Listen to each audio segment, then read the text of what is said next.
лятото на есента. Гората почва да се обагри в жълтичко.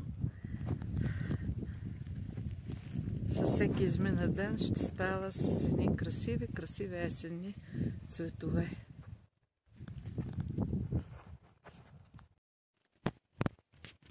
Красивата гора игра на светлини, слънце, сянка, сянка, красота. За съжаление, въздуха не може да бъде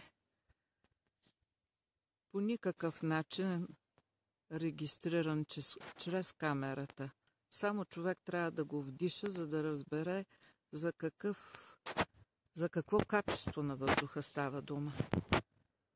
Чист, хубав планински въздух. Дишаме с пълни гърди.